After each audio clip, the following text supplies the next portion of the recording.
naman. But avoiding yung people naman po, tayo po ay mananakit. Mas maganda po yung tayo na lang yung masaktan kaysa po tayo mananakit. Iwasan po natin yung sabihin natin siya kasi ang nauna kasi hindi po yun biblically. Ang biblically po na tinatawag na humbleness is yung talagang kahit nasaktan ka na, sabi nga sa Bible, pag sinampal ka sa kabila, ibigay mo pa. Ganito lang yun eh, pag pinautang mo siya, pautangin mo pa rin ulit. Ganun lang po yun. Yun po yung talagang maiintindihan po natin. Ang pagmamahal po natin sa kapwa, hindi po nakikita sa pera-pera lang.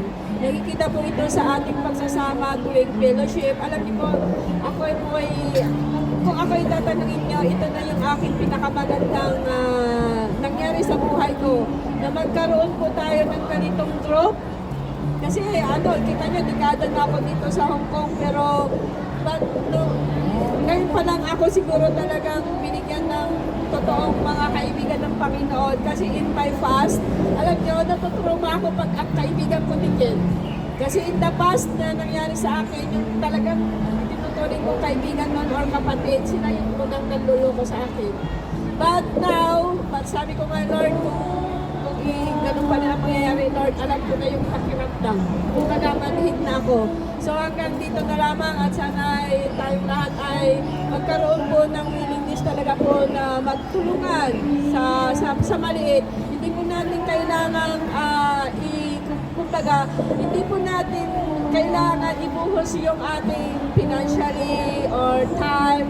Basta as long as yung hindi tayo nasasakal. Kasi alam niyo yung buhangin, pag ginanon niyo siya, di ba, pag sa Ilocano pag napiniga mo siyang, kusa siyang, tawag doon, kumakawala. Pero pag ginanon mo yung buhangin, nandun lang siya, di ba? Ibig sabihin, yung caring sa mga tao, kahit ayaw nila in the first place, ibigay pa rin natin yung the best na biblical na attitude. Yun po yung forgiveness, yung kindness, yung loving, kahit wala pong ibigay ng financially, basta as long as makita natin yung tao nag-grow little by little, kasi yun naman po katulad po yan ng isang puno, talagang seeds hanggang tutubo. Hindi mo pa malalaman kung tutubo nga o hindi. So ganun po ang ating pananampalataya sa Panginoon, mga kapatid. Ang ating spiritual journey po ay talaga pong ang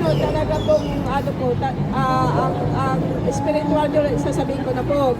Kasama na po yan yung number 1 financially, time, effort, yung talent, yung may counterfeit pa yan kung talagang kailangan talaga yung kapatiran ng tulong, nandito man siya o wala. Yun po kasi ang natutunan ko, mga kapatid, ang talagang naglilingkod sa Panginoon. It doesn't matter may naitulong o wala yung isang kapatiran. As long as kailangan niya doon natin talaga kailangan silang tulungan. Bakit? Why? Baka doon na umpisa yung sinasabi niya, totoo nga palang ang Diyos ay buhay sa mga taong katulad.